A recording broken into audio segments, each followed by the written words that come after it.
فلما أسلما وتله للجبين وناديناه أن يا إبراهيم قد صدقت الرؤيا إنا كذلك نجزي المحسنين إن هذا لهو البلاء المبين وفديناه بذبح عظيم وتركنا عليه في الآخرين سلام على إبراهيم كذلك نجزي المحسنين إنه من عبادنا المؤمنين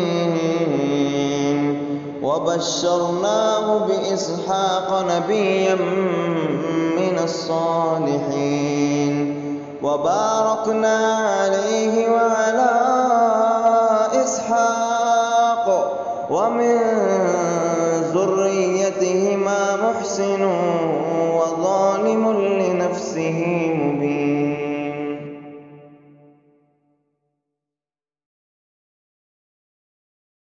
اتنا زیادہ آپ اور میں اپنے آپ کو اللہ تعالیٰ کے شکر گزار بندوں میں شامل کریں گے جتنا ہمیں خود اللہ کی اس نعمت کا احساس ہوگا کہ اس نے ہمیں اللہ کے نبی کی امت میں سے چنا اور پھر اس کے بعد آپ کو مجھے سب کچھ آپ ہر کے کچھ میرے عرصے لیے کے کیا بعد ہوتا ہے موقع کہ دیے ہم شکر مختلف ادا کریں قسم کے اور والا ان شکر یہ سب کچھ آپ کے میرے لأزیدنکم، لیے کیا ہوتا اور ہے اگر تم کہ شکر ہم کرو گے تو تمہاری نعمتوں کو بڑھا دیا جائے گا۔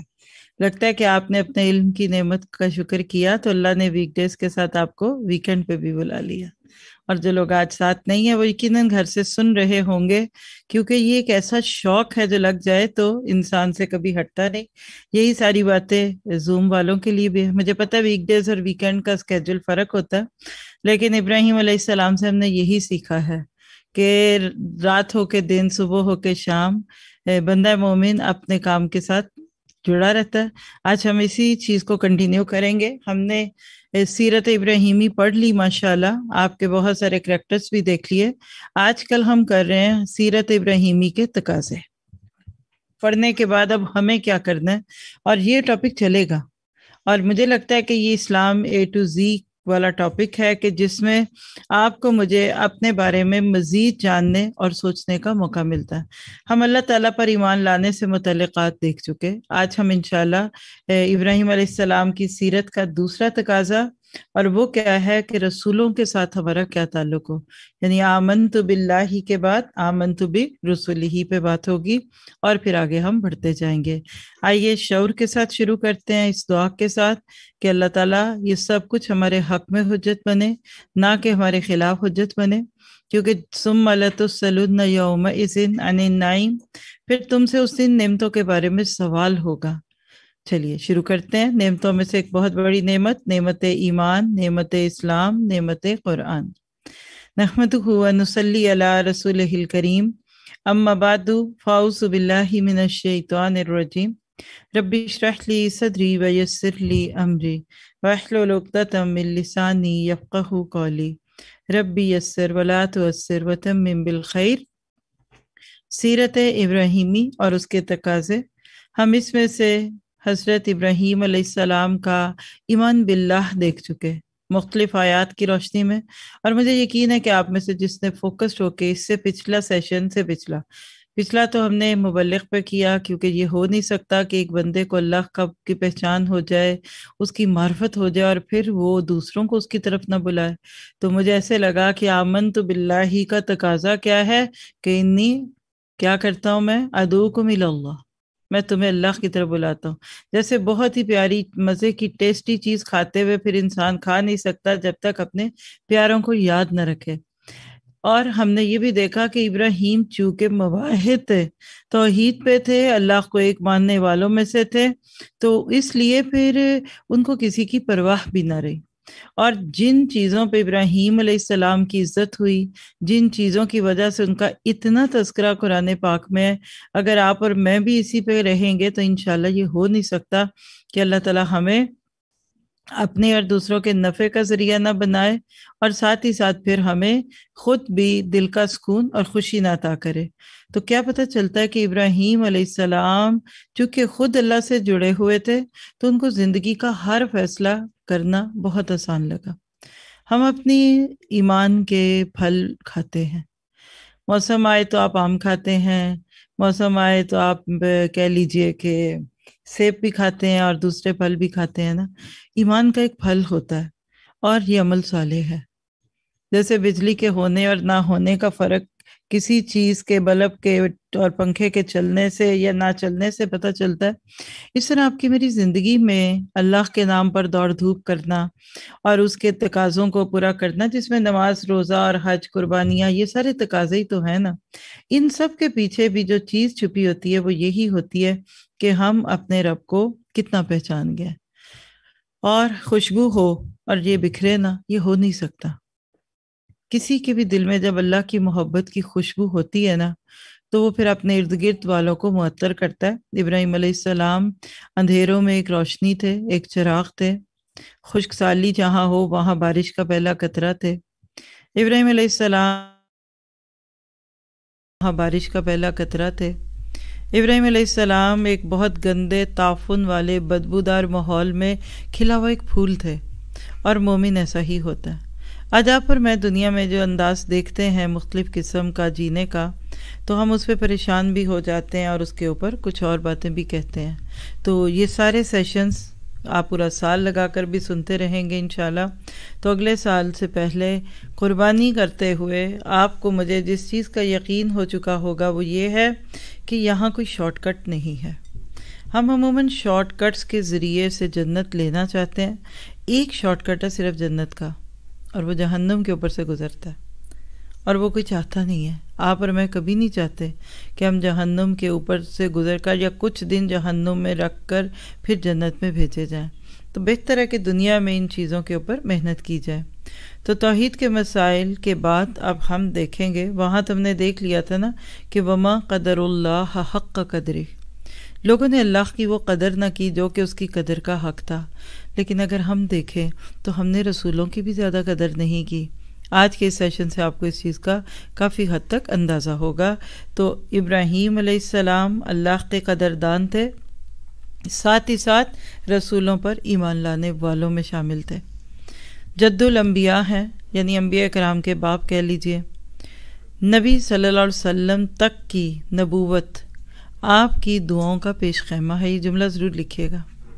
یعنی ابراہیم علیہ السلام خود باپ ہیں، جد دادے کو کہتے ہیں عربی میں، جدہ جدہ جدہ، یہ نام آپ سنتے ہی ہیں۔ اور ان سے لے کر نبی صلی اللہ علیہ وسلم تک جتنے بھی انبیاء کرام آئے، جس میں محمد مصطفیٰ صلی اللہ علیہ وسلم یہ آخری نبی تھے، یہ سب ابراہیم کی دعائیں ہیں۔ وہ کہتے ہیں نا دعائے خلیل پوری ہوئی۔ اور ابراہیم علیہ السلام کی یہ بات کہاں لکھی ہے؟ میں نے آپ سے اتنی بڑی بات کہہ دی کہ سارے انبیاء کرام ابراہیم کی دعا کا نتیجہ تھے۔ تو نوٹ کیجئے سورۃ البقرہ 124، یہ دلیل ہے اس کی۔ اللہ تعالیٰ نے کچھ آزمائشیں کی تھی ابراہیم کی، وَإِذِ ابْتَلَىٰ إِبْرَاهِيمَ رَبُّهُ بِكَلِمَاتٍ فَأَتَمَّهُنَّ، یہ تو بات ہو گئی کہ ابراہیم علیہ السلام کی زندگی تو آزمائشوں اور مشکلات سے بھری بھی تھی۔ جو ہی اللہ تعالیٰ نے ان کو کچھ دینا چاہا، قَالَ إِنِّي جَاعِلُكَ لِلنَّاسِ إِمَامًا، اللہ کا حکم تھا کہ میں آپ کو انسانیت کے لیے امام بنانا چاہتا ہوں۔ قَالَ وَمِن ذُرِّيَّتِي، ابراہیم نے کیا کہا؟ اور میری اولاد کا کیا بنے گا؟ یعنی میں امام ہوں، مجھے آپ لیڈرشپ دے رہے ہیں، تو کیا بعد والوں کو بھی ملے گی؟ قَالَ لَا يَنَالُ عَهْدِ الظَّالِمِينَ، اللہ نے فرمایا تھا کہ بعد والوں کو، یعنی ظالموں کو نہیں آپ کا عہد ملے گا میرا۔ مراد یہ ہے کہ جو ڈیزرو کرے گا بس اسی کو آپ کی دعا لگے گی۔ سے یہاں ایک سائڈ کا نقطہ بھی نوٹ کیجئے، چاہے امام کعبہ آپ کے لیے دعا کریں یا آپ کے ماں باپ کریں، دعا اس کو لگتی ہے جس کے ساتھ ظلم نہیں ہوتا، حق تلفی نہیں ہوتا، اور شرک سب سے بڑا ظلم ہے۔ تو ابراہیم علیہ السلام کو اس وقت بھی اپنی اولاد کی فکر لگی ہوئی تھی جب اللہ نے ان کو منصب نبوت اور امامت پہ فائز کیا، اور پھر یہ سلسلہ کیسے جاری رہا کہ جب اللہ تعالیٰ نے ان سے بیت اللہ بنوایا، باپ بیٹا کام کر رہے تھے، تو اس وقت ایک دعا مانگی تھی. یہ ہے وہ دعا جس کا نتیجہ محمد مصطفیٰ صلی اللہ علیہ وسلم تھے. ربنا وبعث فیہم رسولا منہم یتلو علیہم آیاتک ویعلمہم الکتاب والحکمہ ویزکیہم انک انت العزیز الحکیم. اے ہمارے رب، ان میں ایک رسول بھیج جو انہی میں سے ہو، ان کے پاس تیری آیتیں پڑھے، انہیں کتاب و حکمت کی تعلیم دے اور ان کا تزکیہ کرے. یقیناً تو غالب حکمت والا ہے. اللہ کے نبی فرمایا کرتے تھے کہ میں اپنے باپ ابراہیم کی دعا ہوں اور عیسیٰ علیہ السلام کی بشارت ہوں، کیونکہ ان کے ذریعے اللہ نے تورات میں یہ پیغام دلوایا تھا. تو کیا پتہ چلا کہ ابراہیم علیہ السلام نے انبیاء کرام میں سے خاص طور پر نبی صلی اللہ علیہ وسلم کے لیے دعا کی. تو رسولوں پر ایمان، رسولوں سے تعلق میں یہ بات آپ کے لیے میرے لیے موجود ہے کہ آج ہم یہ دعا تو نہیں کر سکتے کہ اللہ کسی نبی کو بھیج، کیونکہ رسالت ختم ہو گئی، نبوت ختم ہو گئی، آپ خاتم الانبیاء تھے. ہاں لیکن ہم سب، میں آپ آج 2021 میں موجود مسلمان اور قیامت تک آنے والے مسلمان یہ دعا کر سکتے ہیں کہ اللہ نبیوں کے مشن کو جاری رکھ اور ہماری نسلوں میں ایسے لوگ کھڑے کر جو نبی صلی اللہ علیہ وسلم کے طریقوں پہ چلتے ہوئے دوسروں کو بھی اس کی دعوت دیں. تو ابراہیم علیہ السلام نے دعا کی، اللہ نے اس دعا کو مکمل کیا اور قبول کیا. اس کا تذکرہ سورۃ آل عمران کی آیت نمبر 164 میں ہے. لقد من اللہ علی المؤمنین اذ بعث فیہم رسولا من انفسہم یتلو علیہم آیاتہ ویزکیہم ویعلمہم الکتاب والحکمہ وإن کانوا من قبل لفی ضلال مبین. بلا شبہ اللہ تعالیٰ نے مومنوں پر بہت بڑا احسان کیا ہے کہ ان کے اندر انہی میں سے ایک رسول مبعوث فرمائے جو ان پر اللہ کی آیات پڑھتے، ان کا تزکیہ کرتے اور انہیں کتاب و حکمت کی تعلیم دیتے، حالانکہ اس سے پہلے وہ گمراہی میں پڑے ہوئے تھے. اللہ نے آپ کو مجھے کتنی نعمتیں دی ہیں، نہیں گن سکتے نا. وَإِن تَعُدُّوا نِعْمَتَ اللَّهِ لَا تُحْصُوهَا. لیکن کسی نعمت کا احسان نہیں جتلایا سوائے اس ایک نعمت کے جو میں نے آپ کے سامنے ابھی پڑھ دی. لقد من اللہ علی المؤمنین. احسان اچھے رنگ میں بھی جتلایا جاتا ہے، فیل ضرور کرایا ہے کہ دیکھو کبھی تم نے سوچا یہ من، یہ جو اردو میں آپ بولتے ہیں نا من، یہ وہی ہے، بوجھ ہوتا ہے نا 40 کلو کا. تو من کیا ہوتا ہے کہ کسی کے احسان کے نیچے آپ دب جاتے ہیں نا. اللہ کہتا ہے میں نے مومنوں پر ایک احسان کیا ہے. سوچئے ذرا کیا احسان ہے آج آپ کے اور میرے اوپر. شاید ہی ہم اس کو محسوس کرتے ہوں، اور وہ کیا کہ محمد مصطفیٰ صلی اللہ علیہ وسلم کو بھیج دیا. اور اللہ کے نبی کا آنا کتنا بڑا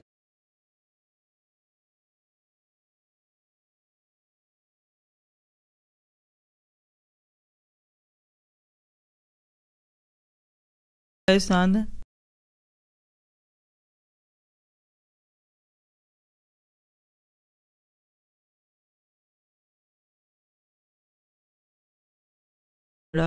لڑاکا قوم تھی، جھگڑالو تھے، بیٹیوں کو زندہ درگور کر دیتے تھے. یہ سارا کچھ کرنے والی قوم کو امن کے پیغامبر بنا دیا. یہ کتنا بڑا احسان تھا اللہ کا. تو لہٰذا آج کے دور میں نبوت آنی نہیں ہے. اگر آتی ہوتی تو یہ میں کہہ سکتی ہوں کہ جو ظاہر الفساد فی البر والبحر کی کیفیت ہے، اس میں اب تک کوئی نبی آ چکے ہوتے. کیونکہ جب بہت زمین خشک ہو جاتی ہے نا، پھر بارش ہوتی ہے. اللہ نے اپنے قاعدے اور اپنی سنت کے مطابق انبیاء کرام کو ہمیشہ تب بھیجا جب یہ دھرتی ترس رہی تھی. حضرت موسیٰ کا دور یاد کیجئے، فرعون کے ظلم و ستم کا شکار تھی قوم، اور فرعون کی ان ساری سختیوں میں سے نکالنے کے لیے اللہ نے موسیٰ علیہ السلام کو مبعوث کیا. تو بالکل یہی کیفیت آپ کو محسوس ہوتی ہے جب اللہ کے نبی بھیجے گئے. تو اللہ کے نبیوں کا دنیا میں آنا بہت بڑی بات ہے. اس پہ ہمارا ایک پورا ٹاپک ہے، انبیاء محسن انسانیت ہے. تیسرے پارے کے آغاز میں عموماً دور قرآن میں بھی میں یہ جملے بولتی ہوں کہ یہ انبیاء کرام کے نام ہے پارا، کیونکہ تلک رسل قد فضلنا بعضهم علی بعض. تو انبیاء کرام کو نبوت کا منصب دے کر اللہ جب بھیجتا ہے تو یہ انسانیت پر ایک بہت بڑا احسان ہوتا ہے۔ پھر اس کی دلیل ہمیں نبی صلی اللہ علیہ وسلم کی ایک حدیث سے بھی ملتی ہے۔ آپ اپنے بارے میں فرماتے ہیں، اور یہ روایت ہم تک کیسے پہنچتی ہے؟ العرباض بن ساریہ رضی اللہ عنہ، یہ صحابی تھے۔ ان سے ایک روایت ہے، کہتے ہیں کہ اللہ کے نبی صلی اللہ علیہ وسلم نے فرمایا، قال انی عند اللہ مکتوب خاتم النبیین۔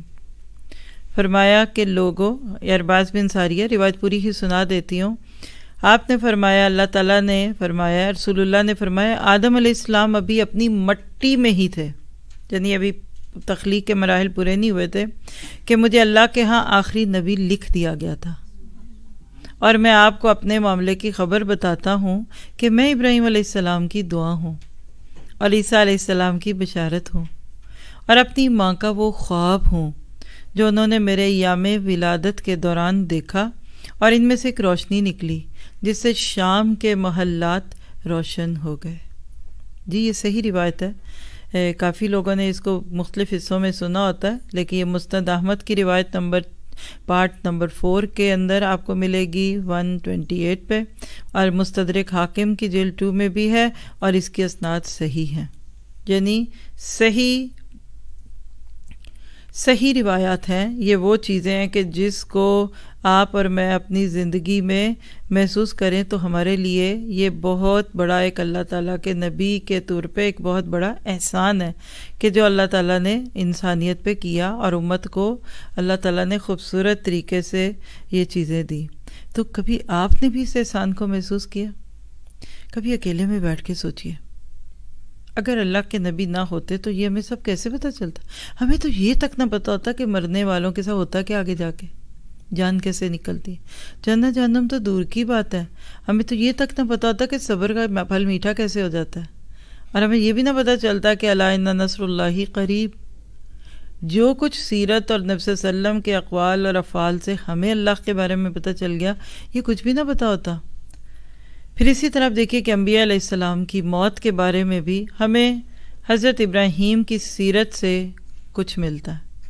کیا ملتا ہے؟ نوٹ کیجئے گا، البقرہ 131 سے 133، اذ قال لہ ربہ اسلم قال اسلمت لرب العالمین۔ اس سیریز میں کتنی ہی بار میں نے یہ آیتیں پڑھی ہیں آپ کے سامنے، اور آپ نے بھی سنی ہے الحمدللہ۔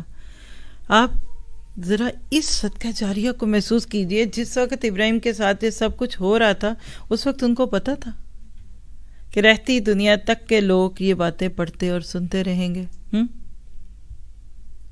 بس نو ریزنٹمنٹ، اسلم قال اسلم، تو بس اللہ کرے اسلم، ڈو اسلم، تو جیسے کن اور فیکون ہے۔ ایک سیکنڈ دیر نہیں لگاتے تھے، سوچتے نہیں۔ ہم ہوتے تو سوال جواب سیشن شروع ہو جاتا، کیوں، کیسے، فرض ہے، نہ کروں تو کیا ہوگا، گناہ تو نہیں ہوگا، واجب ہے، سنت موقدہ ہے۔ جس وقت اطاعت کرنی چاہیے نا، ہمیں اس وقت سوال سوچتے ہیں، تو سوال پوچھنے والے کی گاڑی نکل جاتی، وہ کہتے ہیں جاؤ بھائی ختم، جاؤ، تمہیں ایک چانس دیا تھا کہ فلائٹ میں جانا ہے تو جاؤ اندر، آخری تھے تم، اور تمہارے ان سوالوں جوابوں میں پیچھے سے کوئی آیا اور ہم نے اس کو ٹکٹ ایشو کر دیا۔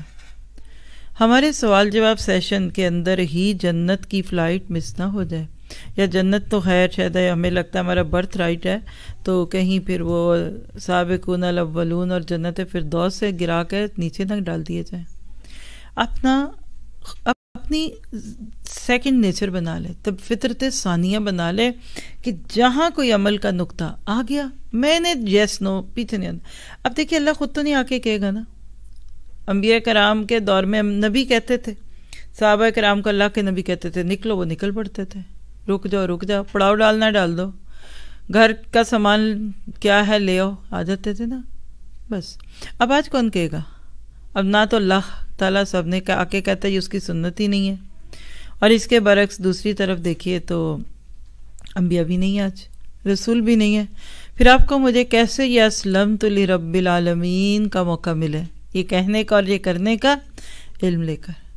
جب آپ قرآن کی کلاس میں ہوتے ہیں، سویل الجنہ ہو آپ کے لیے، وہ روح القرآن ہو، وہ کوئی بھی کلاس ہو، یا آپ کسی حدیث کی کلاس میں صحیح بخاری سن رہے ہیں، یا کوئی اور بک یا کچھ اور، عمل بنا لیجئے کہ جہاں جو بات مجھے سمجھ آ گئی کہ یہ ہے، بس لبیک۔ آپ اپنے بچوں سے بھی یہی چاہتے ہیں، بیٹا پانی لانا، تو پانی لا دے، ختم بات، کہانی ختم۔ اچھا لانا فرض ہے کہ سنت؟ نہ لاؤں تو آپ ناراض ہوں گی، کتنا کو ناراض ہوں گی؟ اچھا ناراض ہوں گی تو مجھے کوٹیں گی؟ اچھا آپ ناراض ہو کے مجھے تھپڑ ماریں گی؟ یا ناراض بھی ہو گئیں تو پھر بھی کچھ نہیں کریں گی؟ آپ کہیں گے چپ کر کے بیٹھے رہو، تم پانی لے بھی آؤ گے تو میں نے نہیں پینا، مجھے نہیں چاہیے تمہارا۔ کچھ بچے حجتوں میں، باتوں میں زیادہ خوش کرتے ہیں، کام نہیں کرتے۔ آج ہمارا کچھ کا حال یہی ہے، باتیں بڑی خوبصورت، میٹھی باتیں، نعتوں میں، شعروں میں، غزلوں میں، گانوں میں، اور جس رنگ میں بھی ہم اپنے اللہ سے محبت کے دعوے کر سکیں خوب کرتے ہیں، لیکن جب عمل کی بات ہے تو کوسچن آنسر سیشن۔ اس قال لہ ربہ اسلم قال اسلمت لرب العالمین۔ اب یہ تو تھا ابراہیم کا اسوہ، لیکن موت کے ساتھ کہاں تعلق ہے؟ وَوَصَّىٰ بِهَا إِبْرَاهِيمُ بَنِيهِ وَيَعْقُوبَ يَا بَنِيَّ إِنَّ اللَّهَ اصْطَفَىٰ لَكُمُ الدِّينَ فَلَا تَمُوتُنَّ إِلَّا وَأَنْتُم مُّسْلِمُونَ أَمْ كُنتُمْ شُهَدَاءَ إِذْ حَضَرَ يَعْقُوبَ الْمَوْتُ إِذْ قَالَ لِبَنِيهِ مَا تَعْبُدُونَ مِن بَعْدِي قالوا نعبد إلهك وإله آبائك إبراهيم وإسماعيل وإسحاق إلها واحدا ونحن له مسلمون۔ یہاں آپ دیکھیے گا کہ ابراہیم علیہ السلام موت تک کے بعد کہاں کرتے ہیں؟ اللہ تعالیٰ فرماتے ہیں جب ابراہیم علیہ السلام سے ان کے رب نے فرمایا کہ مطیع ہو جاؤ، فرمایا میں جہانوں کے رب کے لیے مطیع ہو گیا ہوں، فرما بردار ہو گیا ہوں، اوبیڈینٹ ہوں، سبمسو ہوں۔ اس چیز کی وصیت ابراہیم نے موت کے وقت اپنے بیٹوں کو کی، اور یعقوب علیہ السلام نے بھی، کہ بیٹو یقیناً اللہ نے تمہارے لیے دین کو منتخب فرما لیا ہے، بس تم ہرگز نہ مرنا مگر اس حال میں کہ تم مسلمان ہو۔ کیا تم اس وقت موجود تھے جب یعقوب علیہ السلام کو موت آنے لگی؟ تو انہوں نے اپنے بیٹوں سے پوچھا میرے بعد تم کس کی عبادت کرو گے؟ انہوں نے جواب دیا ہم آپ کے الہ اور آپ کے باپ دادا ابراہیم، اسحاق اور اسماعیل کے الہ کی عبادت کریں گے، اور ہم تو اسی کے لیے مطیع ہیں۔ تو کیا پتہ چلا اس آیت کے ٹکڑے سے کہ انبیاء کرام مرتے دم تک اپنی نسلوں کو اسلام پہ قائم رہنے کی دعائیں اور نصیحتیں کر کے جاتے تھے۔ تو کتنی بات پتہ چلی ابھی تک، خلاصہ کرتے ہیں۔ رسولوں پر ایمان عقیدہ توحید کا دوسرا جزو ہے، سیکنڈ پارٹ، جیسے آپ کہتے ہیں نا پہلی قسط اور دوسری قسط، پہلا حصہ اور دوسرا حصہ۔ تو سیرت ابراہیمی سے متعلق جتنی بھی آیات اور احادیث ہیں اس سے رسولوں پر ایمان ثابت ہوتا ہے۔ سوال کیا ہے کہ انبیاء کرام پر ایمان کا مطلب کیا ہے؟ بہت اہم بات ہے۔ پہلے میں آپ کو شعور بیدار کرنے کے لیے چھوٹی سی مثال دوں۔ کچھ عیسائی یا جیزس کرسچنز کیا کہتے ہیں کہ مسلمان جیزس کو نہیں مانتے، پھر ان کو بہت حیرت ہوتی ہے جب کسی بھی ٹاک میں یا کسی بھی کنورسیشن میں ان کو بتایا جائے کہ ہمارے مصحف میں اور ہمارے قرآن میں تو اتنا ذکر ہے جیزس کا، اور جیزس کی ماں میری کے نام پر تو پوری ایک صورت ہے، اور آل عمران میں تو جیزس کی پوری فیملی، نانا اور ان کے سارے قریبی لوگوں کا خیال ہے۔ تو میں نے پرسنلی یہ فیل کیا نا، لوگ بہت حیران ہوتے ہیں، جیسے ہم اپنے مسلک کی باتیں اپنے اسکول میں پڑھیں اور اپنی مسجد کے باہر بورڈ لگا دیں کہ ادھر کوئی اور مسلک کا نہ آئے، لیکن اگر کوئی ادھر جائے تو وہاں کسی دوسرے مسلک کی کوئی بات پڑھی ہو یا کتاب پڑھی ہو، ایک فی زمانہ بات سمجھا رہی ہوں۔ تو کرسچنز یہ سوچتے ہیں کہ ہم عیسیٰ پہ ایمان، یا ہم عیسیٰ کو نہیں مانتے، ایسا ہے نا؟ آپ اس کو لیجئے کہ ہم جیزس پر ایمان لاتے ہیں مگر ایک رسول کے طور پہ، ہم جیزس کو اللہ کا بیٹا نہیں کہتے، یا جیسے کچھ لوگ کہتے ہیں فلاں بزرگوں کو نہیں مانتے، تو آپ اس کو کہتے ہیں ہم بزرگوں کو خدا نہیں مانتے، ہم بزرگوں کو داتا نہیں مانتے، بزرگوں کو بزرگ مانتے ہیں۔ تو عیسیٰ کو آپ عیسیٰ مانتے ہیں لیکن عیسیٰ کو آپ خدا یا خدا کا بیٹا نہیں مانتے۔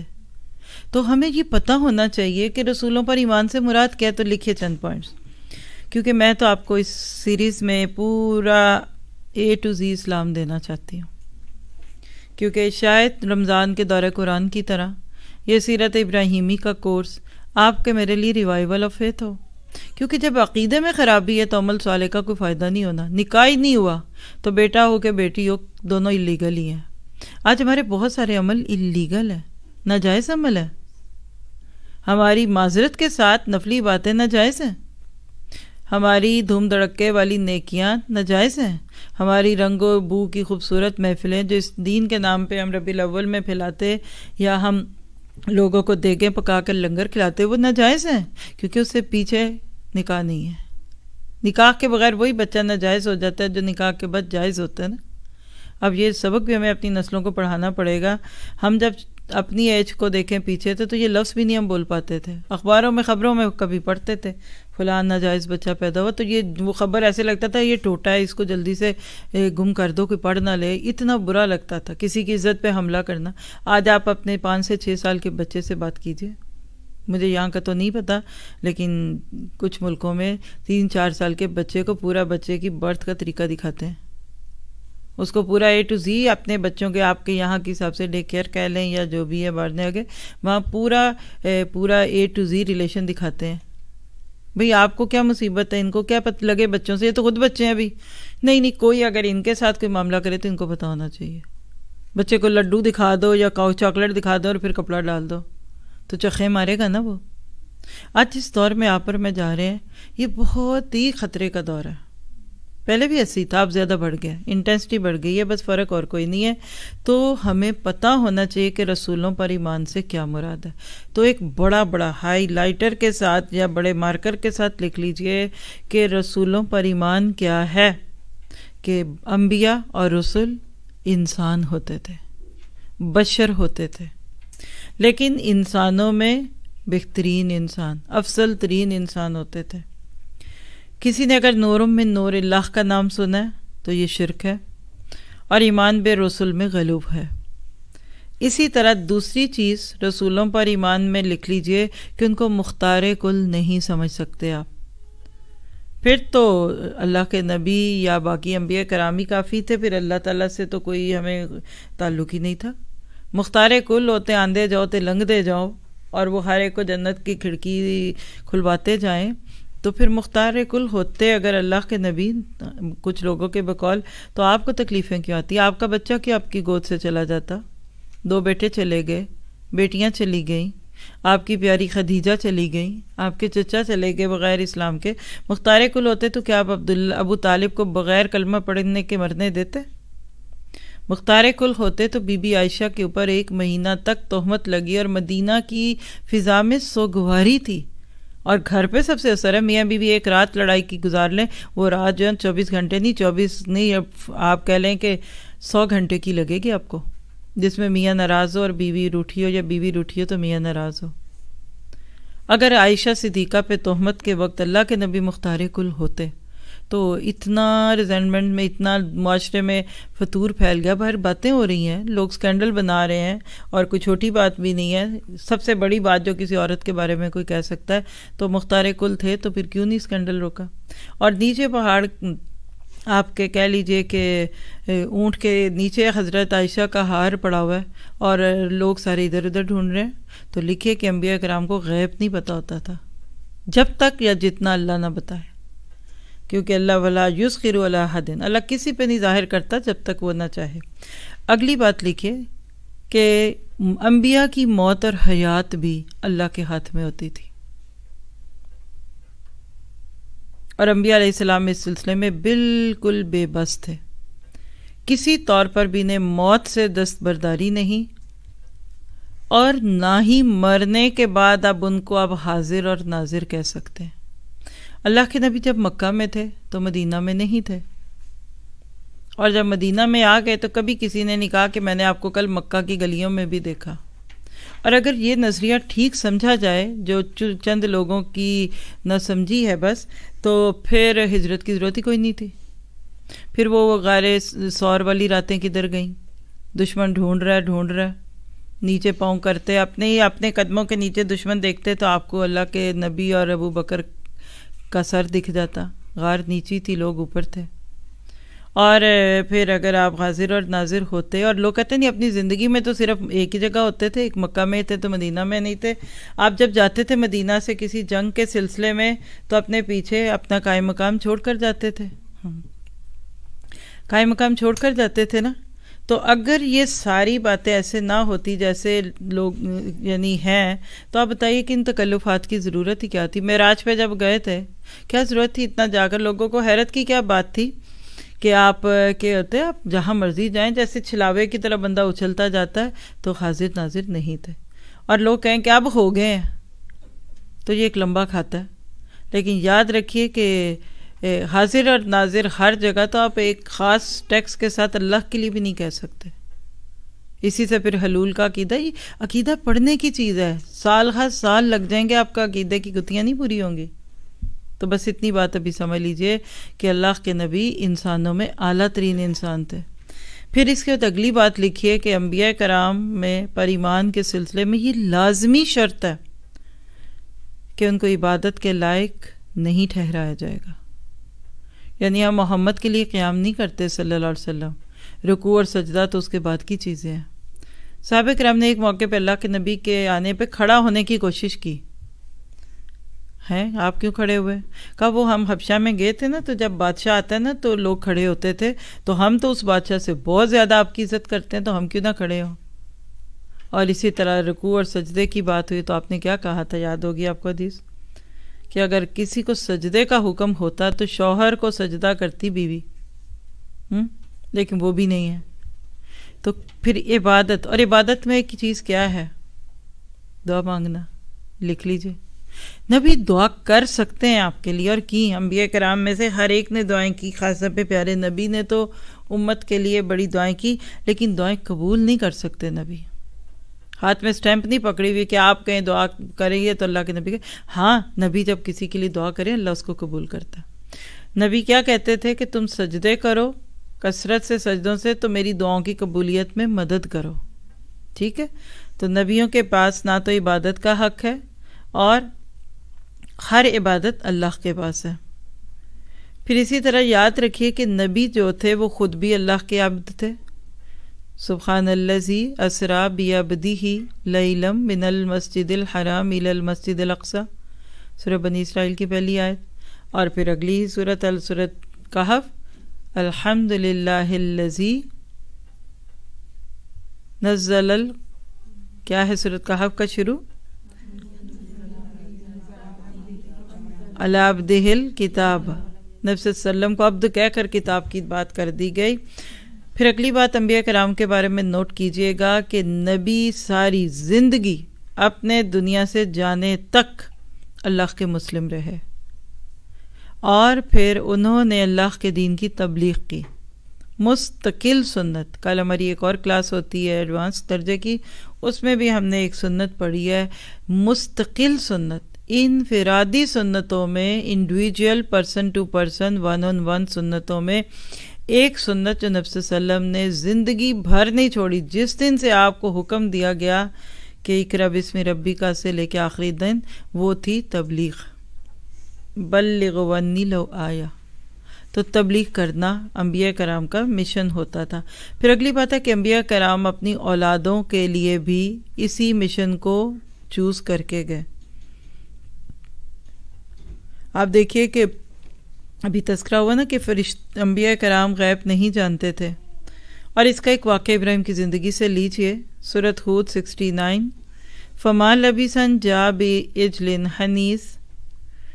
جب ابراہیم علیہ السلام کے فرشتے انسانی شکل میں آئے تو ابراہیم پہچان ہی نہ سکے کہ یہ فرشتے ہیں یا بشر ہیں، اور فوراً ایک بھنا ہوا بچڑا لے کر آ گئے.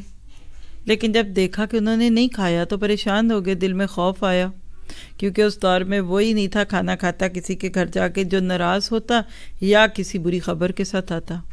تو ابراہیم کو نہیں پتا کہ یہ فرشتے ہیں. تو پھر جب کھایا نہ، بعد میں اللہ نے بتایا. تو اگر انبیاء کرام غیب جانتے ہوتے تو پھر ابراہیم علیہ السلام بھی جانتے ہوتے. پھر اسی طرح سے انبیاء کرام پر ایمان میں آج کے دور میں ایک چیز جو ہم مسلمانوں کے ناطے سے یا آج قیامت تک کے لوگوں کے لیے نبی صلی اللہ علیہ وسلم کے آنے کے بعد ہے، وہ کہ آپ آخری رسول ہیں. آپ کے بعد نبوت کا تار ٹوٹ گیا، سٹیمپ ہو گیا،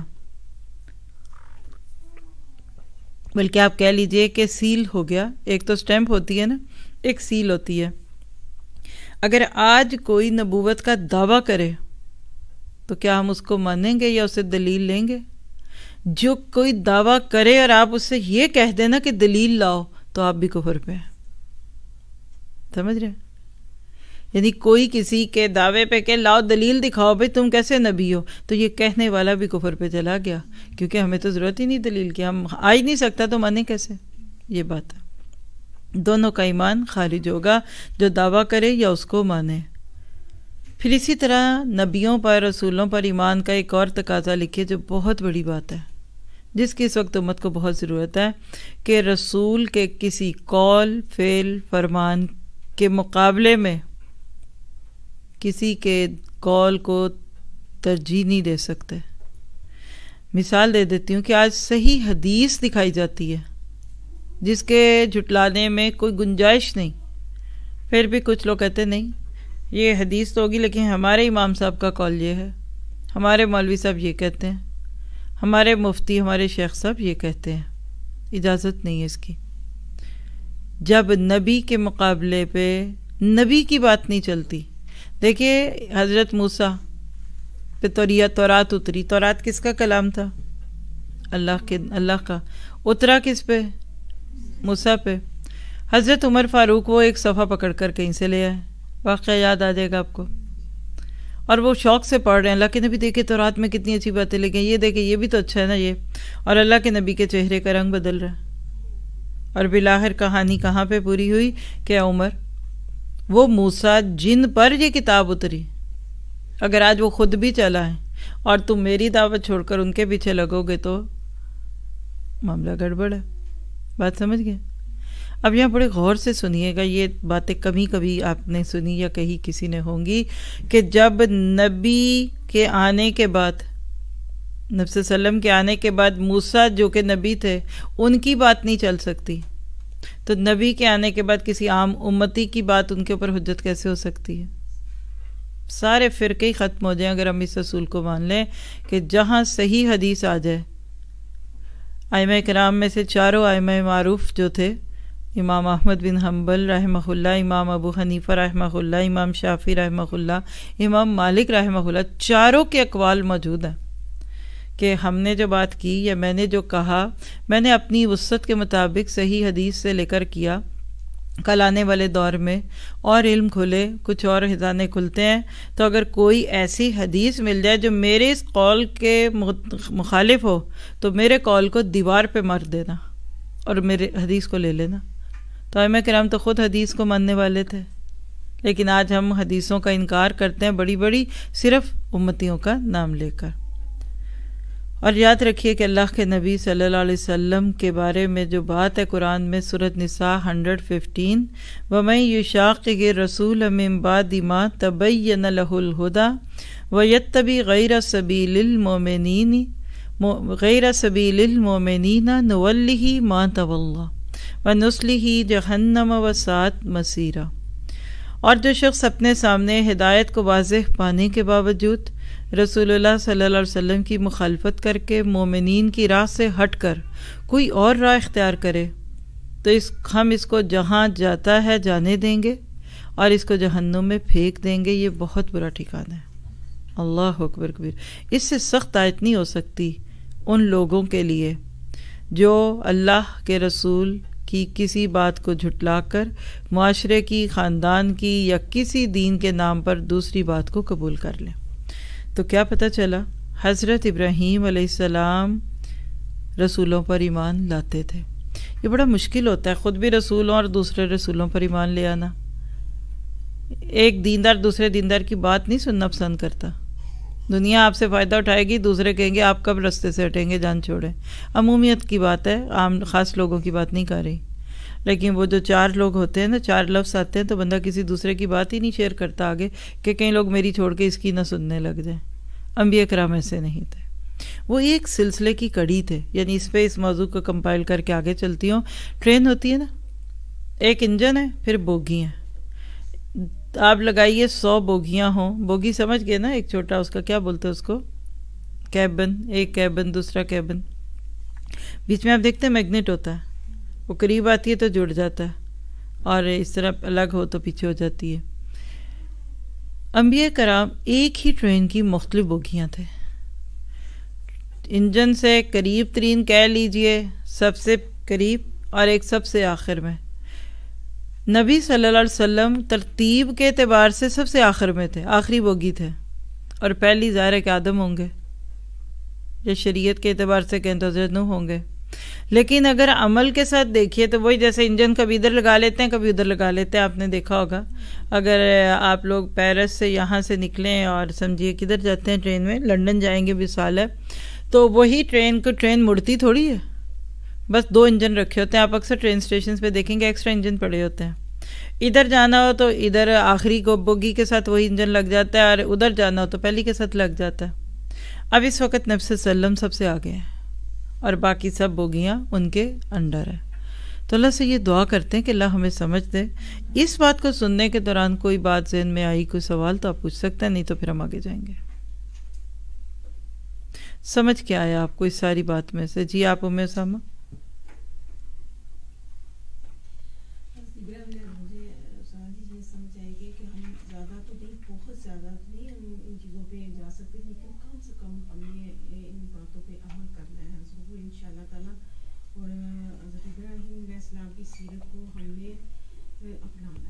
انشاءاللہ دیکھیے، اگر آپ نبوت کو نہ مانیں گے نا، یا اس کا صحیح کانسیپٹ نہ ہوگا، جدھر مرضی کو آپ کو لے جائے، یہ دین سامری کا کھیل بن جائے گا اگر نبیوں کا مقام نہ پہچانا۔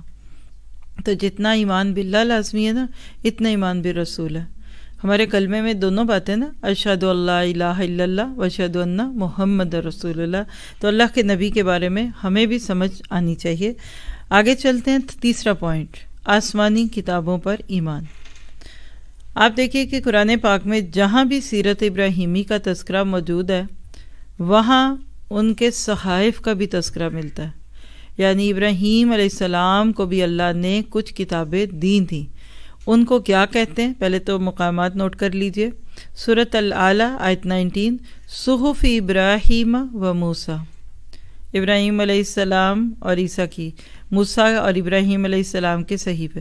صحیفہ جو ہے نا، یہ آپ کہہ لیجئے بکلٹ، آج کی زبان میں انگلش میں چھوٹی بکس ہوتی تھی، یعنی کسی ایک ٹاپک کے اوپر ہی کوئی بات ہوتی تھی، کوئی ایک تھیسس، کوئی ایک آرٹیکل، اس طرح۔ اسی طرح سورۃ نجم کی آیت 37-36 میں آتا ہے، ام لم ینبأ بما فی صحف موسیٰ و ابراہیم الذی وفی۔ اسی طرح کیا پتہ چلا کہ کیا آپ کو خبر پہنچی ہے اس بات کی جو موسیٰ علیہ السلام کے صحیفوں میں تھا اور ابراہیم کے تھے جنہوں نے وفا کی؟ آپ کا کورس ہے الذی وفا والا۔ اور یہ بھی ایک بڑی یونیک بات ہے کہ جہاں بھی صحف کی بات ہوئی نا، تو موسیٰ اور ابراہیم کا اکٹھا ذکر آیا ہے۔ اس کی وجوہات ہیں جو ابھی بعد میں بات کر سکتے ہیں آپ۔ پھر اسی طرح آپ دیکھیں سورۃ آل عمران میں یہ تک بات موجود ہے کہ صحف موسیٰ یعنی تورات اور انجیل آپ علیہ السلام کے بعد نازل ہونے والی کتابیں ہیں، کیونکہ ابراہیم علیہ السلام کا دور پہلے کا تھا نا، اور تورات اور انجیل بعد میں آئی۔ اور اس کی دلیل لکھیے گا آل عمران 65، یا اہل الکتاب لم تحاجون فی ابراہیم وما انزلت التوراۃ والانجیل الا من بعدہ افلا تعقلون۔ اے اہل کتاب، تم ابراہیم علیہ السلام کے بارے میں کیوں جھگڑتے ہو، حالانکہ تورات اور انجیل دونوں کتابیں اس کے بعد نازل ہوئیں، کیا تم عقل اور شعور نہیں رکھتے؟ تو کیا پتہ چلا کہ انبیاء کرام پر جو کتابیں اتریں اس کے اوپر ایمان لانا بھی فرض ہے۔ اسی طرح حضرت داؤد علیہ السلام پر جو کلام نازل ہوا تھا اس کتاب کو زبور کہتے ہیں، زبور۔ دلیل لے لیجئے سورۃ نساء 163، وَآتَيْنَا دَاوُودَ زَبُورًا، ہم نے داؤد علیہ السلام کو زبور عطا فرمائی۔ ٹھیک ہے، تو کیا پتہ چلا آپ کے میرے لیے اس وقت خاص طور پہ، اور یہاں میں اس لیے بھی یہ بات کہوں گی کہ اس دور کے بچوں کے لیے یہ موضوع بھی قابل توجہ ہے کہ ان کو بتایا جائے۔ اب دن بدن جیسے دوسرے ریچولز کی طرف سے انسانیت غافل ہوتی جا رہی ہے نا، قرآن حدیث کتابوں کی ویلیو نہیں، لوگ کتابیں پڑھتے بھی نہیں ہیں۔ پہلے تو آپ نے دیکھی اور آج بھی لائبریریوں میں کتابیں بکس کی شکل میں نا، آج بس ایک ہی بک ہے جس کو فیس بک کہتے ہیں۔ اور آپ لکھ لیجیے آہستہ آہستہ جو یہ پرنٹ میڈیا ختم ہوتا جا رہا ہے، یہ اور 2 4 5 سالوں کے کھیل رہ گئے ہیں۔ بچے کبھی سنے کریں گے کہ ہمارے بڑوں کے پاس کتابیں صفوں میں ہوتی تھی جو کاپی اٹھا کے پھرتے تھے۔ میں نے جتنی کتابیں ادھر سے ادھر زندگی میں موو کی ہیں سفروں کے دوران، جی میں جانتی ہوں۔ تو آپ ایک لنک لے لیجیے اور اس پہ ساری کتابیں ڈال دیں، تو آنے والے دور میں یہ سب ختم ہو جائیں گی۔ لیکن کتاب کا فیس بدل گیا، وہ ای کاپی بن گئی، وہ ہارڈ کاپی ہے، وہ سافٹ کاپی ہے، وہ ABCD جو بھی ہے۔ لیکن اس بات پہ اپنی نسلوں کو آپ نے جما کے رکھنا ہے کہ جو کتابیں لوگ لکھتے ہیں، جو کتابیں اسکولوں میں ہیں، جو اس وقت فکشن ہے اس میں، اور آسمانی کتابوں میں بہت بڑا فرق ہے۔ تو آسمانی کتابوں پر ایمان عقیدہ توحید کا تیسرا رکن ہے۔ اور یاد رکھیے گا تورات موسیٰ پہ نازل ہوئی، انجیل عیسیٰ علیہ السلام پہ، اور زبور داؤد علیہ السلام پہ ہوئی۔ حضرت موسیٰ پر صحائف نازل ہوئے تھے۔ اور یہ بھی یاد رکھیے اب ان کتابوں پر ایمان میں کیا مراد ہے، جیسے آپ سورہ بقرہ کے شروع میں پڑھتے ہیں نا، ذالک الکتاب لا ریب فیہ، بے شک پاک تھیں، شک و شبہ سے بالکل بالا تر تھی نا چیزیں۔ تو کتاب پر ایمان لانے کا مطلب کیا ہے؟ نمبر 1، ساری کتابیں برحق تھیں، سچی تھی۔ دوسری بات ہے اللہ کی طرف سے نازل کردہ تھی، یعنی آپ یہ نہیں کہہ سکتے کہ قرآن نعوذ باللہ نبی صلی اللہ علیہ وسلم نے لکھا ہے۔ یہی تو کہتے تھے مکہ والے بھی، آج بھی لوگ کہتے ہیں محمدنس لاز، یہ محمدن لاز نہیں ہے، ٹھیک ہے۔ پھر سچی تھی، ان کی تعلیمات سچی تھی۔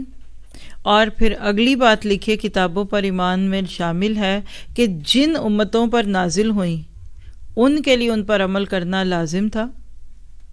اور اگلی بات لکھیے کہ اب جب کہ نبی صلی اللہ علیہ وسلم کی بعثت ہو چکی تو وہ پچھلی ساری کتابیں منسوخ کر کے یہ آخری کتاب جو ہمارے آپ کے سامنے قرآن پاک مصحف پر، اس پر سب کو ایمان کر لانا لازمی ہے۔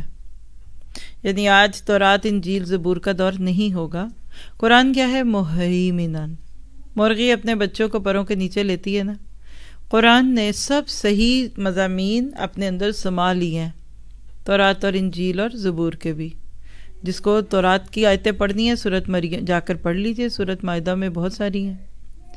اسی طرح آگے کبھی انشاءاللہ علوم القرآن میں آپ سیکھیں گے کہ کتابیں کون سی آج ہمارے اس قرآن میں نبی صلی اللہ علیہ وسلم کو جو دیے گئے اس میں تورات کا نعم البدل بھی، انجیل کا بھی ہے، پورے قرآن کی آیتوں کے سیٹس ہیں، ادھر سے لے کے ادھر یہ زبور ہے، یہ والی آیتیں جو ہیں یہ انجیل کا تتمہ ہے۔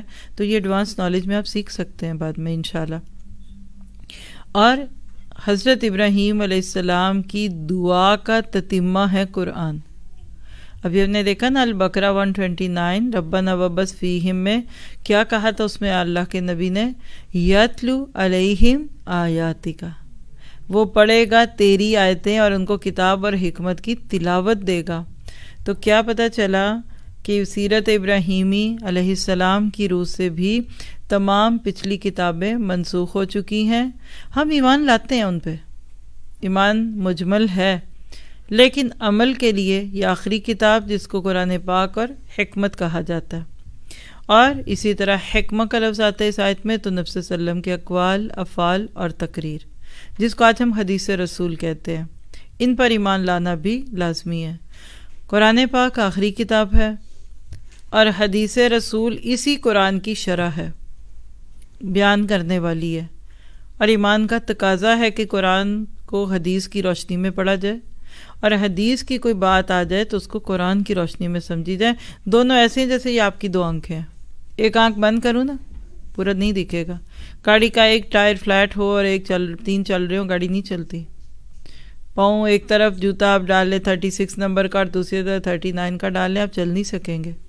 قرآن سنت 2 آنکھوں کی طرح ساتھ ساتھ چلتے ہیں، اور اللہ کے نبی کہہ کر گئے، حضرت مقدام سے ایک روایت ہے، اللہ کے نبی نے فرمایا الا انی اوتیت القرآن ومثلہ معہ، خبردار مجھے قرآن دیا گیا اور اسی کے مثل اس کے ساتھ دی گئی، یعنی یہی دو چیزیں اصل دین اور معیار دین ہے، اللہ کے نبی۔ اور یہ جو روایت آپ کو بتائی ہے اس کا ریفرنس لکھ لیجئے اگر لکھنا چاہیں، ابو داؤد کی یہ روایت ہے 4604 میں۔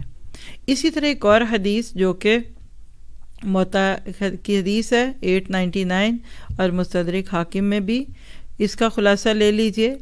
مالک بن انس سے روایت ہے، عن مالک ابن انس قال قال رسول اللہ صلی اللہ علیہ وسلم ترکت فیکم امرین لن تضلوا ما تمسکتم بہما کتاب اللہ و سنت رسولہ، یعنی میں تمہارے بیچ میں دو چیزیں چھوڑ رہا ہوں، تم کبھی بھی گمراہ نہیں ہوگے جب تک ان دو کو تھامے رکھو گے۔ آج امت کس کو تھام رہی ہے؟ کتنوں کو قرآن سمجھ آتا ہے؟ کتنوں کو حدیث سمجھ آتی ہے؟ اللہ ماشاء اللہ۔ تو ضرورت ہے ان چیزوں پہ غور و فکر کرنے کی۔ تو خلاصہ کیا نکلا؟ آج کے دور میں ایمان کا تقاضا کیا ہے؟ توحید کا تقاضا کیا ہے؟ کہ آخری کتاب یعنی قرآن کریم کو دل سے مانا جائے، حدیث کو دل و جان سے تسلیم کیا جائے، کسی چیز کا قرآن میں سے انکار نہ کیا جائے نہ حدیث میں سے۔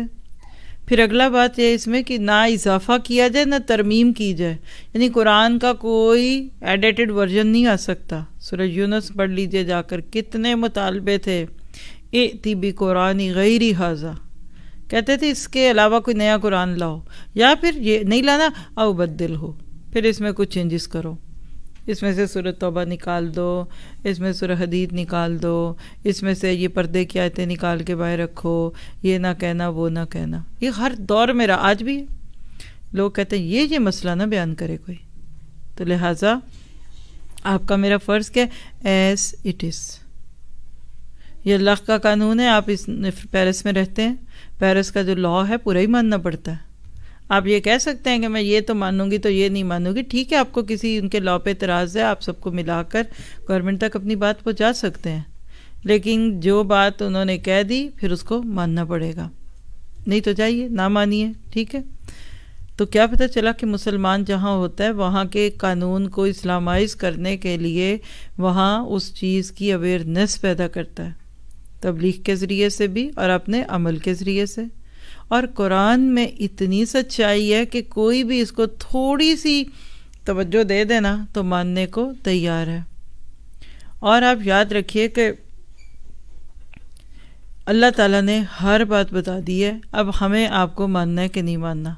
اسی طرح سے یہ جو کتابوں کی باتیں ہو رہی ہیں نا، تو یہ بھی ایمان کا حصہ لکھ لیجئے کہ ہم حضرت عیسیٰ علیہ السلام قرب قیامت دنیا میں تشریف لائیں گے، لیکن وہ ایک امتی بن کر آئیں گے، رسول بن کر نہیں آئیں گے، اور انجیل کی نہیں قرآن کی تبلیغ کریں گے، اور ان کے ساتھ پھر بہت سارے عیسائی بھی مسلمان ہو جائیں گے، ٹھیک ہے۔ تو کیا پتہ چلا کہ جس طرح پچھلا نبی کے دور میں آ جائے تو آپ کی پیروی کرے، تو پھر ایک امتی کیسے نبی کی پیروی کو چھوڑ سکتا ہے؟ تو خلاصہ کیا نکلا کہ کتابوں پہ ایمان لانا ہے۔ آج اس کتاب کے اوپر ایمان کی کیا ہی باتیں کی جائیں۔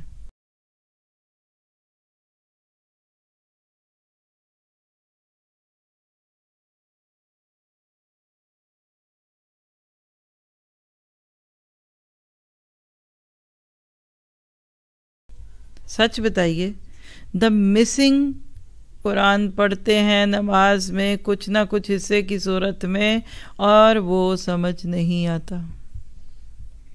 جتنا کوئی اس پہ غم منا سکے نا وہ منا لے تو کم ہوگا۔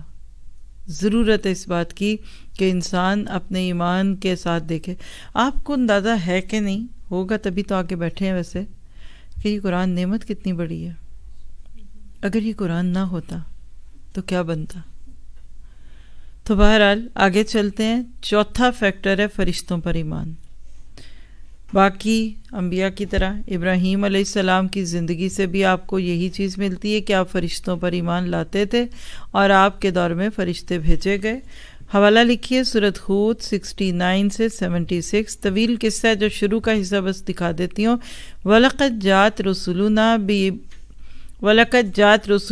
إِبْرَاهِيمَ بِالْبُشْرَىٰ قَالُوا سَلَامًا قَالَ سَلَامٌ فَمَا لَبِثَ أَن جَاءَ بِعِجْلٍ حَنِيذٍ۔ ہمارے بھیجے ہوئے فرشتے حضرت ابراہیم کے پاس خوشخبری لے کر آئے اور سلام کہا، انہوں نے بھی سلام دیا اور بغیر کسی تاخیر کے گائے کا بھنا ہوا بچڑا لے کر آگے۔ وہی واقعہ جو پیچھے کئی دفعہ کوٹ ہوا ہے۔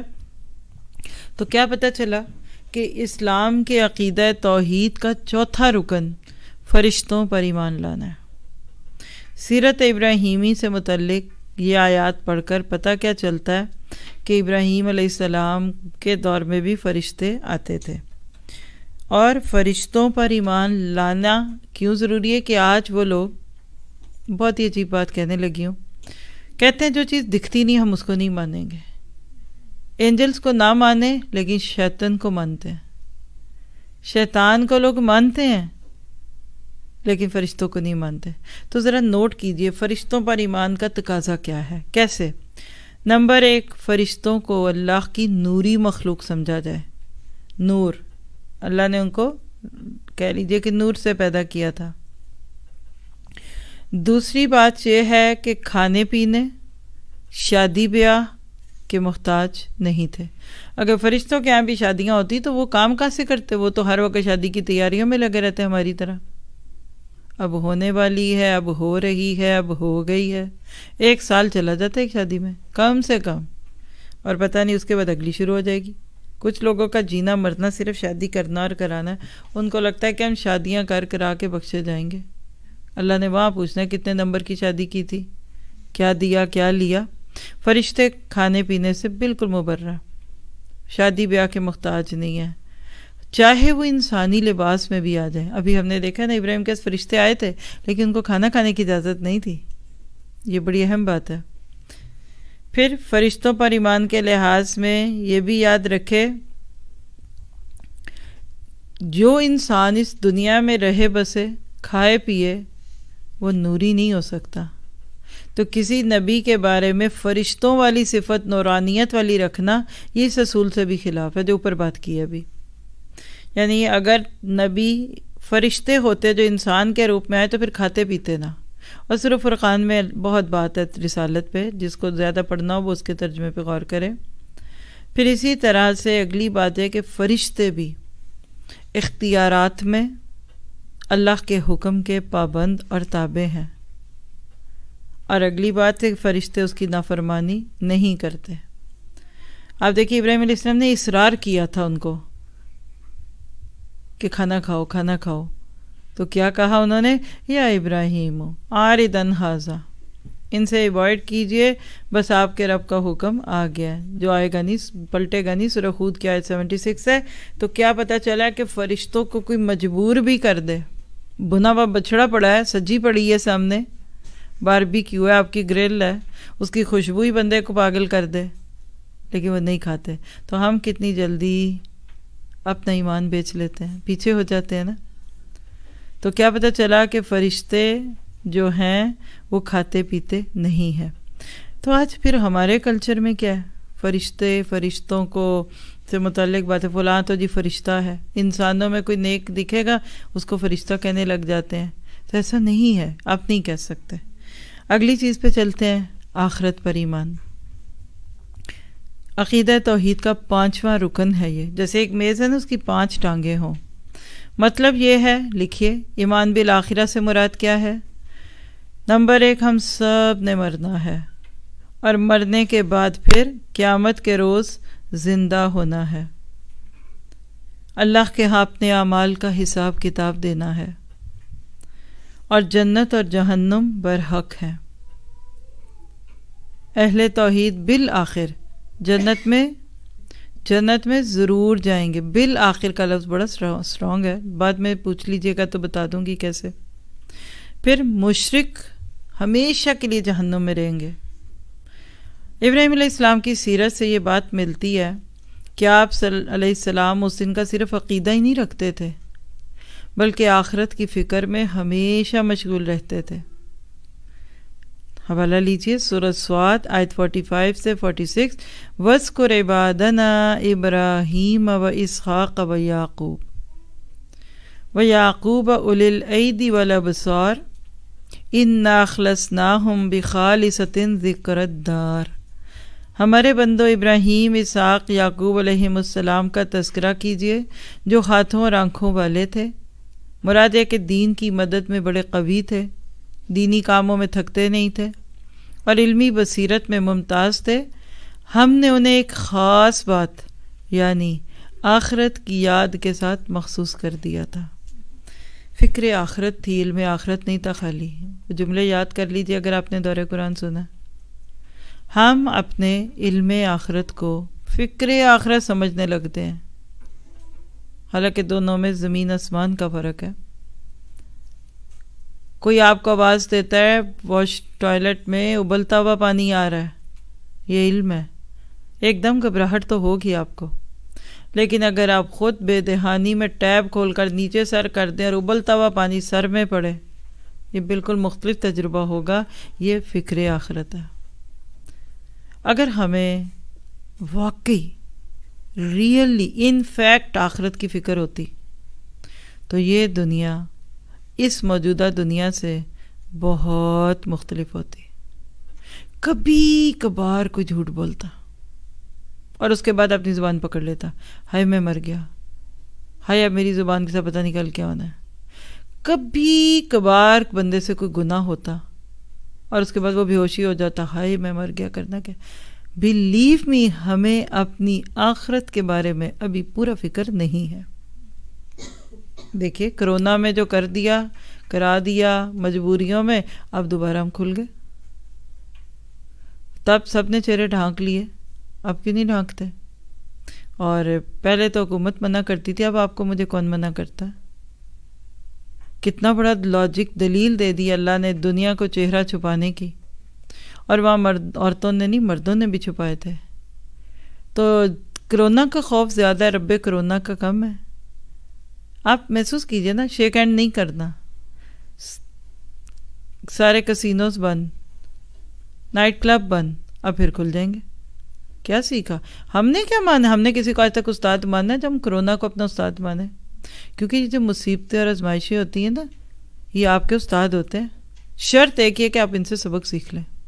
تو نہیں سیکھیں گے تو اللہ ایک اور لے آئے گا، کسی کو انڈیا سے لے آئے گا، کسی کو چائنا سے لے آئے گا، پھر کوئی ادھر ادھر سے آ جائے گا، یہ چلتے رہیں گے فتنے۔ حدیث ہے جتنی قیامت قریب ہوتی جائے گی اتنے فتنے سر اٹھاتے جائیں گے، آگے سے آگے بڑھتے سے بڑھتے آگے سے آگے انسان چلتا جائے گا۔ تو ضرورت ہے اس بات کی کہ اس کو کرے۔ اور پتہ کیسے چلتا ہے؟ تو دعاؤں سے پتہ چلتا ہے۔ ابراہیم کی دعاؤں میں فکر آخرت تھی اور اس دن کی نجات کا تذکرہ تھا۔ مثلا ابراہیم علیہ السلام کے نام پہ ہی سورہ ابراہیم آیت 41، ربنا اغفر لی ولوالدی وللمؤمنین یوم یقوم الحساب، اے ہمارے رب مجھے، میرے والدین اور تمام مسلمانوں کو اس دن معاف فرما جس دن حساب ہونے لگے۔ اسی طرح سورۃ شورى کی آیت 87 سے 88 میں کیا کہتے ہیں کہ اللہ اس دن کی ناکامی اور رسوائی سے بچانا، وَلَا تُخْزِنِي يَوْمَ يُبْعَثُونَ يَوْمَ لَا يَنْفَعُ مَالٌ وَلَا بَنُونَ، مجھے اس دن رسوا نہ کرنا جس دن لوگوں کو اٹھایا جائے گا، جس دن نہ کوئی مال فائدہ دے گا اور نہ اولاد۔ صرف وہی کامیاب ہوگا جو اللہ کے دربار میں قلب سلیم لائے گا۔ تو ابراہیم کی دعاؤں سے پتہ چلا کہ آخرت کا دن برحق ہے، حساب کتاب ہوگا۔ جو مواحد نہیں ہوگا یعنی اللہ کو ایک نہیں مانے گا، اس کے حق میں نہ اس کا مال کام آئے گا، نہ اس کی اولاد فائدہ دے گی، اور اس دن کوئی رشتہ داری قائم نہیں آئے گی، نہ روپیہ نہ پیسہ، صرف قلب سلیم۔ قلب سلیم کیا ہے؟ سب سے بچا کے سلامت دل لے گئے۔ جیسے آپ گھر میں کیک لے آئیں کسی کے گھر لے کے جانے کے لیے، تو بچوں سے بچ کے چلا جائے تو وہ کیک سلیم ہے، وہ ضرور کچھ نہ کچھ اس میں ڈال لیں گے کہ تھوڑا سا ہمیں بھی دے دیا جائے۔ تو دنیا آپ کا دل مانگتی ہے، دنیا آپ کو بہت یوز کرنا چاہتی ہے، لیکن وہ کہتے ہیں نا تو بچا بچا کے نہ رکھ اسے۔ آپ اس دل کو بچائیں گے خواہشوں سے، تمناؤں سے، آرزوؤں سے، اور اللہ کے راستے میں ٹوٹتا ہے تو توڑیے، پھر نہ بچائیے، کیونکہ یہ تیرا وہ آئینہ ہے جو عزیز تر ہے نگاہ آئینہ ساز میں۔ قلب سلیم والا شخص جنت میں ہمیشہ رہے گا، اور بغیر جہنم میں ڈالے جائے گا، اور اس کا اپوزٹ مشرک ہے جو ہمیشہ دوزخ میں رہے گا اور جنت کو دور سے نہیں دیکھے گا۔ تو ابراہیم علیہ السلام کی فکر آخرت ہم سے بھی اس بات کا تقاضا کرتی ہے کہ ہم بھی اپنی آخرت کی فکر کریں اور اس کی تیاری کریں، اور اس کی دلیل لے لیجیے سورہ ممتحنہ آیت 6، لَقَدْ كَانَ لَكُمْ فِيهِ أُسْوَةٌ حَسَنَةٌ أُسْوَةٌ حَسَنَةٌ لِمَنْ كَانَ يَرْجُو اللَّهَ وَالْيَوْمَ الْآخِرَ وَالْيَوْمَ الْآخِرَ وَمَنْ يَتَوَلَّ فَإِنَّ اللَّهَ هُوَ الْغَنِيُّ الْحَمِيدُ۔ بے شک تحقیق تمہارے لیے بہترین نمونہ ہے اس آدمی کے لیے جو اللہ اور آخرت کے دن کی امید رکھتا ہے، اور جو پھر جائے تو اللہ تعالیٰ بلا شبہ بے پرواہ تعریف کیا گیا ہے۔ تو خلاصہ کیا نکلا ابھی تک کی بات کا؟ سیرت ابراہیمی کے تقاضوں میں آخرت سے غفلت برتنے کی کوئی گنجائش نہیں ہے۔ دیر از نو روم فار اٹ۔ کیا اب بھی ہم دنیا میں مگن ہونے والے مسلمان اور آخرت سے غافل رہنے والے مومن بننا پسند کریں گے؟ اور حقیقت ہے کہ یہ آخرت سے غفلت ایمانی کمزوری ہے۔ کیا ہم اللہ تعالیٰ کا یہ فرمان بھول گئے جو سورت حج کی پہلی آیتوں میں 1 اور 2 آیت ہے سورہ حج کی، یا ایھا الناس، اے لوگو، اتقوا ربکم، ڈر جو اپنے رب سے، ان زلزلۃ الساعۃ شیء عظیم، بے شک قیامت کا زلزلہ بہت بڑی چیز ہوگا۔ سوچیے ذرا کبھی زلزلے کے کوئی مناظر دیکھے ہوں، بہت بڑا زلزلہ ہوگا، القاریۃ ما القاریہ، لڑکھڑائے گی، کوٹ کوٹ کے برابر کر دی جائے گی۔ یوم ترونہا تذہل کل مرضیۃ عما ارضعت وتضع کل ذات حمل حملہا، جس دن تم اسے دیکھو گے کہ ہر دودھ پلانے والی اپنے دودھ پیتے بچے کو بھول جائے گی، اور تمام حمل والیوں کے حمل گر جائیں گے، اور تم دیکھو گے کہ لوگ مدہوش دکھائی دیتے ہیں، وَتَرَى النَّاسَ سُكَارَىٰ وَمَا هُمْ بِسُكَارَىٰ وَلَٰكِنَّ عَذَابَ اللَّهِ شَدِيدٌ۔ تمہیں لوگ مدہوش دکھیں گے، حالانکہ حقیقت میں وہ مدہوش نہیں ہوں گے، بلکہ اللہ کا عذاب ہی بہت سخت ہوگا۔ تو کیا پتہ چلا کہ آخرت پر ایمان لانے والا انسان اگر یوم آخرت کی جواب دہی سے غافل ہو تو اس کے ایمان کی کمزوری ہے اور ابدی ناکامی کا سبب ہے۔ ذرا سوچئے وہ لوگ جو سرے سے دوبارہ جی اٹھنے کے قائل ہی نہیں اور جو حساب اور کتاب کے منکر ہیں، پھر ان کے ساتھ کیا بنے گا؟ وہ تو دائرہ اسلام سے خارج ہیں، ان کے تو شک کی بڑے اعتراضات بڑے ہیں ان کو۔ قرآن میں آتا ہے سورہ یاسین آیت 78-79، قَالَ مَن یُحْیِی الْعِظَامَ وَہِیَ رَمِیمٌ، وہ کہتے ہیں ہڈیوں کو کون زندہ کرے گا، یہ تو گل سڑ چکی ہیں۔ تو جواب دیجئے قُلْ یُحْیِیہَا الَّذِی أَنشَأَہَا أَوَّلَ مَرَّةٍ، کہہ دیجئے کہ ان کو وہی زندہ کرے گا جس نے پہلی بار پیدا کیا تھا، وَهُوَ بِكُلِّ خَلْقٍ عَلِیمٌ، اور وہ تو ہر چیز کی پیدائش کو خوب جاننے والا ہے۔ اللہ اکبر کبیرہ۔ تو کیا پتہ چلا کہ آخرت کو دیکھنا، اس پہ جتنا غور کریں، کل انشاءاللہ ہم اگلا سیشن جب شروع کریں گے تو اس میں ہم دیکھیں گے کہ ابراہیم علیہ السلام کا عقیدہ توحید اور کلمہ شہادت کا مفہوم، چائے پانی پی کر آئیں، کیونکہ جب ہم لا الہ الا اللہ پہ بات شروع کر دیتے ہیں پھر وہ سنبھلتی نہیں ہے، پھر تو بندے کو ہاتھ اور پاؤں پڑ جاتے ہیں کہ میرا کلمہ بھی صحیح ہے کہ نہیں۔ جیسے کبھی کبھی کچھ لوگ سوال جواب کرتے ہیں نا، وہ کہتے ہیں ہمارا نکاح اس وقت ہوا، اس نے پڑھایا، وہ ٹھیک تھا۔